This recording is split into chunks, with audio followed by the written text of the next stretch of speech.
I thought about this for a long time before I ever publicly mentioned it to anyone.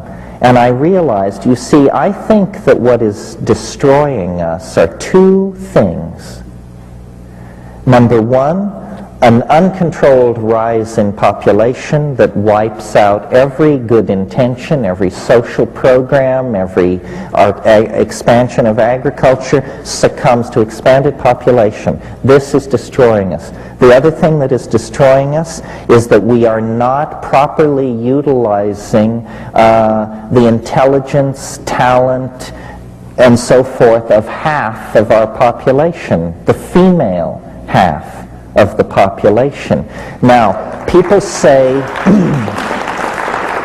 that we must, women must be promoted to professional positions and power positions, and of course this is true, and I agree, but what is really holding women back is that they spend a staggering amount of their creative lifespan raising children. And if every woman were to bear only one natural child, the population of the planet would fall by 50% in 40 years. Without wars, epidemic diseases, it would just naturally fall in half. Now, I don't think very many people have ever considered this possibility. We tend to think that our problems are insoluble. They are not insoluble. Furthermore, it turns out, and here's news nobody likes to hear, a child born to a woman in Santa Cruz compared to a child born to a woman in Bangladesh, that child will use between 800 and 1,000 times more resources than the Bangladeshi child in its lifetime. So where do we preach population control? The third world, because that's where all the people are. But that's not the problem. People are not the problem. Incredible consumption by some people is the problem.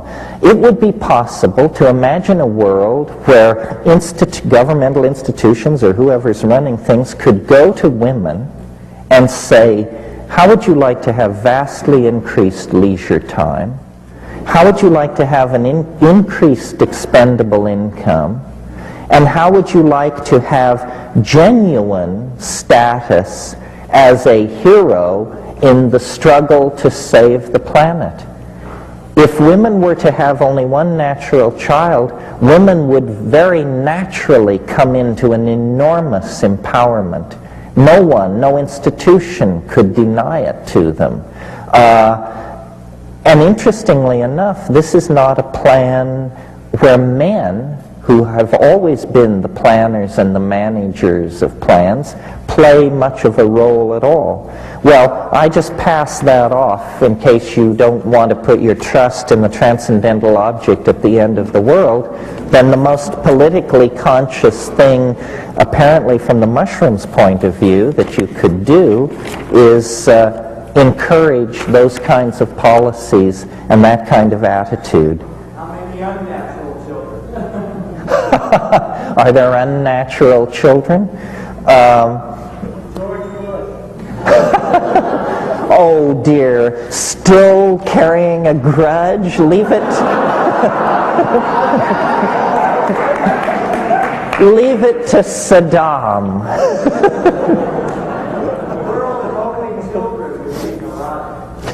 No, that is not true. That's what always put out. The fact of the matter is, in 1800, the average American woman gave birth 13 times in the course of her lifetime. The two-child family is a genuflection to the Industrial Revolution. No traditional culture on this planet ever advocated the two-child family. It's a convenience that allows factories to run and jobs to be filled, and in fact, as the father of two children, I would argue that the two-child family, what happens is the children mirror the tension between the parents in a way that happens in no other configuration of parent-child relationship. So I would actually argue that the so-called family values that these right-wingers are constantly dinging us to preserve are in fact values created to support the agenda of the Industrial Revolution, which means global capitalism. And they have nothing to do with archaic values, which are enormous families, not nuclear families, but extended families living communally. That's the traditional model, and if you're not ready to go back to that, then one woman, one child is as good as anything else, in my humble opinion. Let's see here. You mentioned earlier this evening that psychedelics played a role in human evolution. How so? Thank you for not groaning, those of you who have heard me explain this 18 times. Because it may be my only crack at getting into the history books. It seems to me clear, well, it seems to everybody who looks at the question clear, that the theory of evolution is handed a tremendous dilemma when it comes to human evolution. A planet of groundhogs, hummingbirds, and slime molds poses no problem to Darwinian evolution as modified by molecular genetics. We pose a problem, specifically our brain, and its doubling in size in less than 2 million years is very difficult for the theory of evolution to explain. And it's a particular embarrassment because that's the organ which generated the theory of evolution. So it's like a real rip in the sail of the galleon of evolution. I believe, and everyone believes, that there must have been extraordinary selective pressures of a unique sort upon our early ancestors to have produced the human brain in such a short amount of time. And I think that the answer, and I don't want to go into it in detail tonight, but briefly, here's what it is. And it explains a lot about our sexuality and our politics and so forth. All primates, clear back to squirrel monkeys and like that, have what are called dominance hierarchies. We all know what this means. It means that the hard-muscled, long-fanged young males run roughshod over everybody else. The women, the children, homosexuals, the old, everybody gets their marching orders from the dominant males.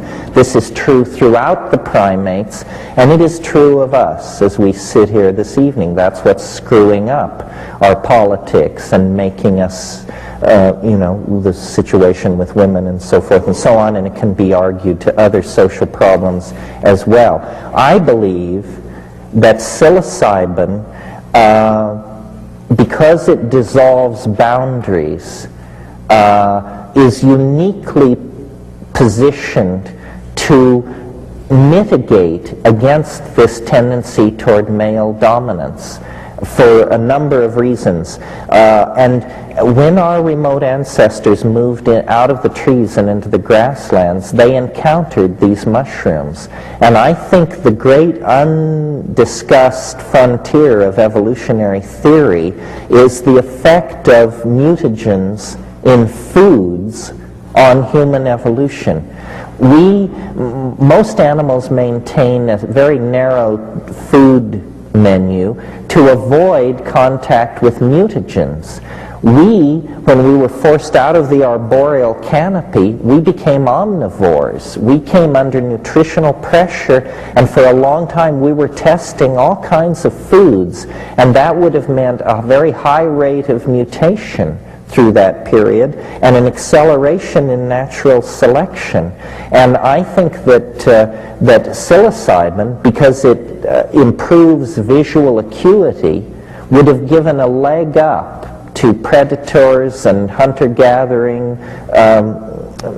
proto-hominids. And so, in a sense, there was a period of time perhaps as short as 100,000 years, perhaps as long as 1,000,000 or more years, when male dominance in our species was suppressed chemically.